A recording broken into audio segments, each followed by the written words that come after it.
vida más abundante. Fraternidad Rosacruz de Max Heindel. El gran cambio denominado, generalmente, muerte, no respeta a nadie. Llega, indistintamente, a los jóvenes, a los maduros y a los ancianos. Todos, sin excepción, son forzados a abandonar algún día su vestidura física y a encaminarse a una nueva residencia, más allá de nuestra presente esfera de percepción. Sabiendo que este cambio es inevitable, se hace necesario aprender lo más posible sobre esa gran transición. Para los ignorantes, este fenómeno es algo que trasciende la razón y, por consiguiente, en el momento de tenerlo que enfrentar, sin víctimas de un miedo rayano en el pánico. Sin embargo, ese terror no ha existido siempre. En el lejano pasado, cuando la conciencia del hombre estaba más enfocada en los reinos espirituales que en el físico, la pérdida del cuerpo apenas era percibida. Él se sabía un espíritu y era, por tanto, consciente de que su cuerpo físico era algo que había adquirido, que conservaría durante un tiempo determinado y luego lo desecharía, como el árbol desecha la hoja, y lo reemplazaría por otro cuando fuese necesario. De modo que, hasta que no perdió la visión de su morada celestial y la certeza de ser un espíritu inmortal que, de vez en cuando, ocupaba un cuerpo físico, no comenzó a identificarse con este y a considerarlo como su yo real y, consecuentemente, a temer una hipotética existencia sin él.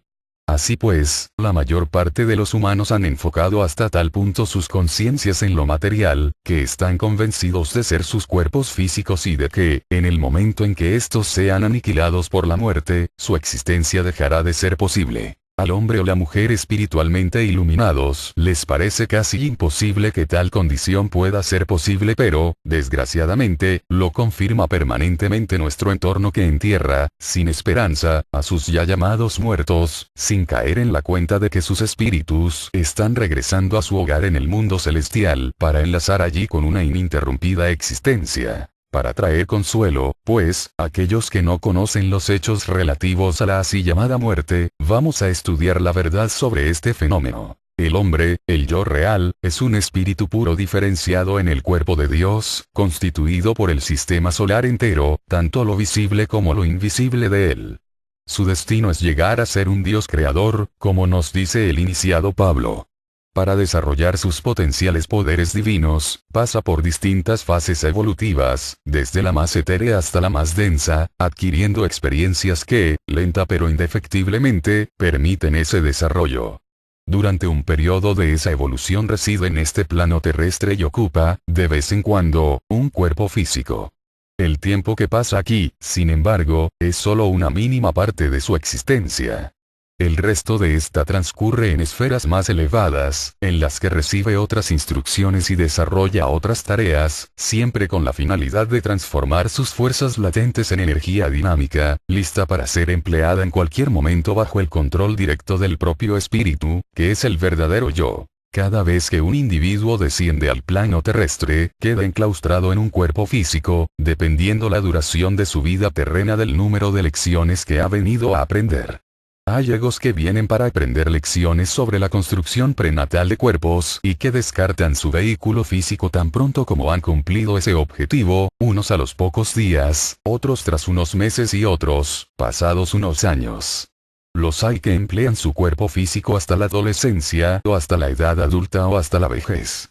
Pero siempre, la duración de la vida dependerá del aprendizaje de ciertas lecciones que son necesarias para avanzar en su evolución y nunca del azar. Debido al erróneo empleo de su libre albedrío, hay quienes, al fallecer sus allegados, mediante sus lamentaciones y confusión subsiguientes, hacen fracasar temporalmente los planes de la naturaleza al impedirles realizar en sus vehículos superiores la grabación del panorama de la vida que ha concluido, elemento esencial para su subsiguiente progreso en el mundo celestial.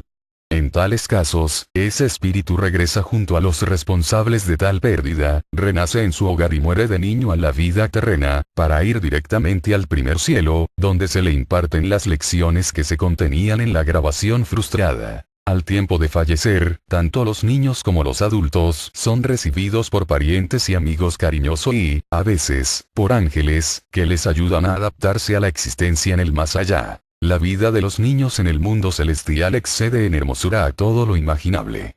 Cuando los padres conozcan la deliciosa existencia que sus pequeños disfrutan y comprendan los grandes beneficios que para sus hijos supone esa limitada permanencia allí, su pena quedará considerablemente mitigada y las heridas de sus corazones sanarán más rápidamente. Los que abandonan sus cuerpos físicos en condiciones normales quedan completamente liberados de ellos apenas se concluye la grabación en el cuerpo de deseos del panorama de la vida recién vivida. Debería proporcionarse al espíritu 3 días y medio de quietud y silencio tras la muerte, para permitir la correcta grabación del panorama de la vida terrena, conservado en el éter reflector del cuerpo vital, en el átomo simiente del cuerpo de deseos, vehículo en que el espíritu funcionará en los mundos superiores.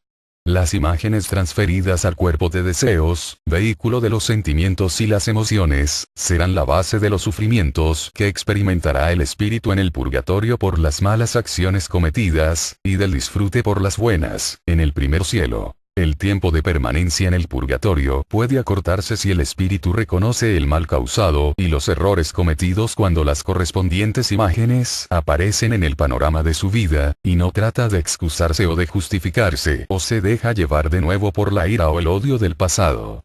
Esta cooperación voluntaria por parte del espíritu reduce considerablemente el dolor derivado de la purgación que sigue a la muerte. En cuanto el cuerpo físico es abandonado, se abren las puertas al reino elemental. Las fuerzas que compenetran la tierra, el agua, el aire y el fuego se retiran de la forma inanimada, y los componentes del cuerpo son restituidos a sus respectivos reinos.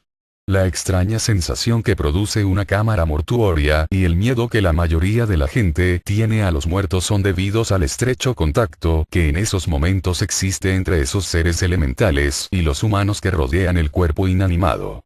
Esas fuerzas están siempre presentes y son extremadamente activas cuando se desintegra cualquier clase de materia orgánica y sus partículas componentes se reintegran a las respectivas esferas. El sufrimiento, las lamentaciones, los pensamientos de desesperación y la añoranza y deseos de que regrese el difunto, no hacen más que mantener al espíritu pegado a la tierra, impidiéndole tomar parte en las actividades propias de su nueva vida. En cambio, los pensamientos de amor, de ánimo, de esperanza, de alegría y buena voluntad, son todos beneficiosos y de valor realmente inestimable. En vez, pues, de abandonarnos a prácticas dañinas que, en realidad, impiden el progreso del espíritu que se ha ido, debemos orar cada noche, pidiendo que se nos permita, al dormirnos, ir junto al ser querido.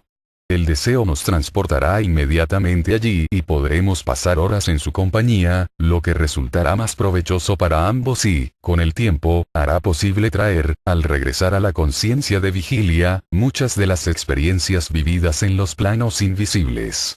Del mismo modo y con el mismo método, podemos encontrar en la región purgatorial amigos difuntos y acortar considerablemente su permanencia en ella. El tiempo que se permanece en el purgatorio es comparativamente corto, más o menos, 1/3 del vivido en el mundo físico.